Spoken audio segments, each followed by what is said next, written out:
తక్కువ పెట్టుబడిలో నెలకు 50,000 నుండి 10 లక్షలు సంపాదించాలనుకుంటున్నారా? ఈ వెబినార్ లో జాయిన్ అవ్వండి.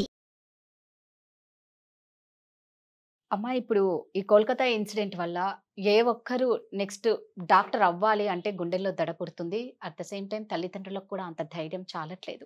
అతి దారుణమైన ఘటన భారతదేశాన్ని ఒక సంచలనంగా మార్చింది అంటే కోల్కతా ఇన్సిడెంటే.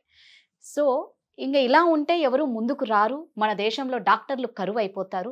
లాస్ట్కి ఆడపిల్లల్ని వెతుక్కున్నా ఇంక మగవాళ్ళకు పెళ్లిళ్ళు దొరికిన ఆడపిల్లలు కూడా ఉండరు. ఖచ్చితంగా ఆడ అనే ఫిమేల్ అనే ఒక జాతి అంతరించిపోయేలాగా ఉంది మన భారతదేశంలో.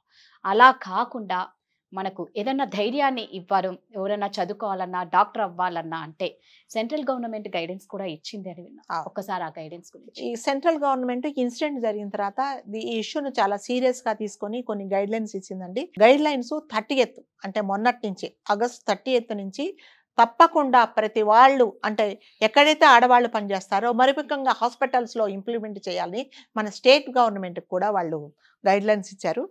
First guide line first rule అదేంటంటే ఎవరైనా హాస్పిటల్స్ మరి ముఖ్యంగా హాస్పిటల్లో పనిచేసే నర్సులకు కానీ డాక్టర్స్ కానీ లేకపోతే ఇంక్లూడింగ్ అంటే లోయర్ స్టాఫ్ను కానీ ఎవరైనా సరే హరాస్ చేసినా ఎలాంటి అఘాయిత్యానికి పాల్పడ్డా లేకపోతే ఎలాంటి మిస్బిహేవ్ చేసినా ఎలాంటి శిక్షలు ఉంటాయో అలాంటి శిక్షలన్నీ ప్రతి ఒక్కరికి తెలిసేలాగా పబ్లిక్ ప్లేస్లో డిస్ప్లే చేయమని ఒక హోర్డింగ్స్లో పెట్టి డిస్ప్లే చేయమని చెప్పేసి ఒక ఆర్డర్.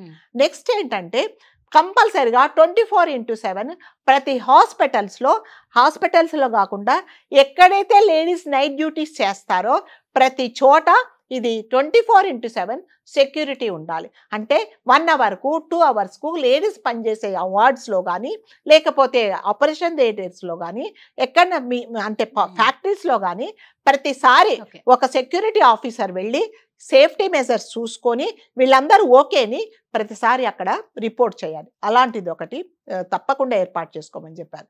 ఇంకొకటి ప్రతి ఒక్క హాస్పిటల్స్లో కానీ ఎక్కడైనా కానీ పనిచేసే లేడీస్ ఉన్నప్పుడు ప్రతి చోట వెలుతురు అనేది కంపల్సరీగా లైటింగ్ అనేది కంపల్సరీ ఏదో చీకట్లో ఉండకుండా కంపల్సరీగా ఉండాలి. హాస్పిటల్లో పనిచేసేటప్పుడు పేషెంట్స్ దగ్గరికి పేషెంట్స్తో పాటు ఓన్లీ ఒక్క అటెండెంట్ మాత్రమే మీరు అటెండర్ ఎవరైతే వాళ్ళని మాత్రమే అలౌ చేయాలి. గుంపులుగా అలౌ చేస్తే చాలామంది కొంతమంది అండి పేషెంట్తో పాటు వచ్చిన అటెండర్స్ కూడా డాక్టర్స్తో మిస్బిహేవ్ చేసిన సంఘటనలు చాలా మనం చూసామన్నమాట. సో అలాంటిది జరగకుండా ఒక పేషెంట్కు ఒక్కరిని మాత్రమే అలౌ చేయమని చెప్పేసి గైడ్ లైన్స్ ఇచ్చారు. ఇంకొక ఇదేంటంటే ఎప్పుడైనా కానీ ఆడవాళ్ళు పనిచేసే చోట అసలు ఏ టైంకి డ్యూటీకి వస్తున్నారు, ఏ టైంకి వీరు వెళ్ళిపోవాలి, సో వీళ్ళ డ్యూటీస్ ఏంటి, వీళ్ళు ఎక్కడ పని చేస్తున్నారు అనేది కంపల్సరీగా ఎవరైతే సెక్యూరిటీ వాళ్ళు ఉన్నారో వాళ్ళకి కంపల్సరీగా తెలియాలి. తెలిసినప్పుడు ఏమవుతుందంటే ఈ టైంకి పలానా డాక్టర్ వచ్చారు, ఈ టైంకి వెళ్ళిపోతున్నారు అనేది వాళ్ళకు కూడా తెలుస్తుంది అనమాట. సో ఇలా ఇవన్నీ ఉన్నప్పుడు మాత్రమే ఆడవాళ్ళకు రక్షణ అని చెప్పేసి కొన్ని సెంట్రల్ గవర్నమెంట్ స్టేట్ గవర్నమెంట్ కూడా ఇట్లాంటివి ఇంప్లిమెంట్ చేయమని చెప్పారు.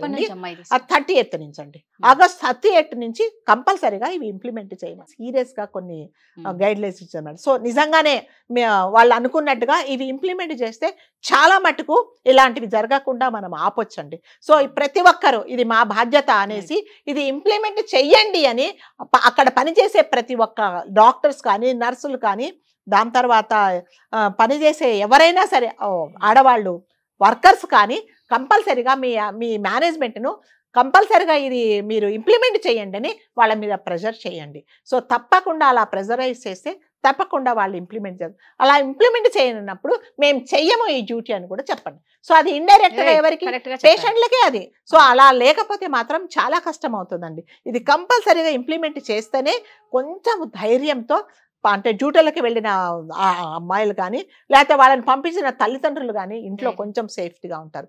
లేకపోతే మాత్రం ఇది ఇలాగే జరుగుతూ ఉంటుంది. ఇది ఇంప్లిమెంట్ చేయాలని మనం అందరినీ రిక్వెస్ట్ చేద్దాం.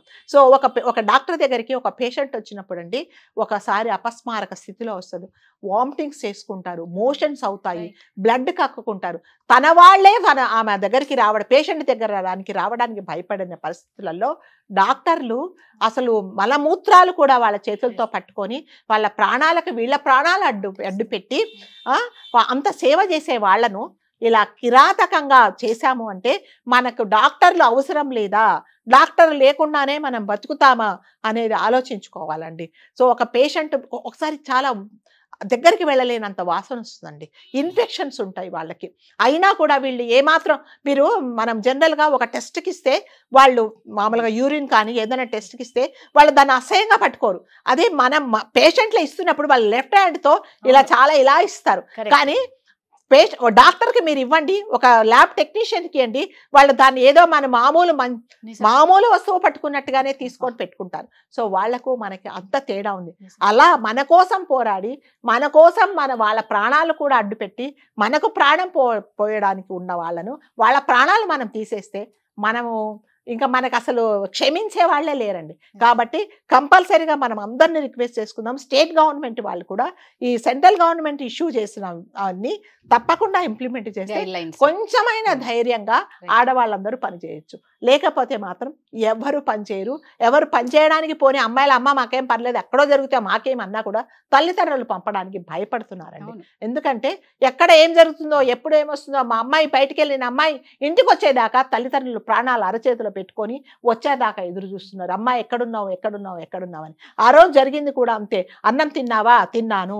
11:30 కూడా అమ్మాయి వాళ్ళ తల్లిదండ్రులతో మాట్లాడిన తర్వాత మళ్ళీ ఫోన్ చేశారు, అమ్మ మళ్ళీ తిన్నావా అని అడిగితే కూడా పాప మా అమ్మాయి ఫోన్ లిఫ్ట్ చేయకపోతే దే థాట్ లైక్ చాలా ఏదో బిజీగా ఉంది, మా అమ్మాయి పేషెంట్స్తో బిజీగా ఉంది, లేదా పడుకుందేమో అనుకున్నారు. కానీ ఆ రోజే వాళ్ళకి ఆ లాస్ట్ కాల్ అని వాళ్ళు అనుకోలేదు. అందుకని దయచేసి సెంట్రల్ గవర్నమెంట్ వాళ్ళు ఇచ్చిన గైడ్ లైన్స్ స్టేట్మెంట్ గవర్నమెంట్ వాళ్ళు ఇంప్లిమెంట్ చేయాలని అక్కడ పనిచేసే ప్రతి ఒక్కరూ మేనేజ్మెంట్ను మీరు ప్రెషరైజ్ చేయండి. లేకపోతే మేము చెయ్యమనండి. ఒకవేళ చేయకపోతే కన్సర్న్ వాళ్ళకు రిపోర్ట్ చేయండి.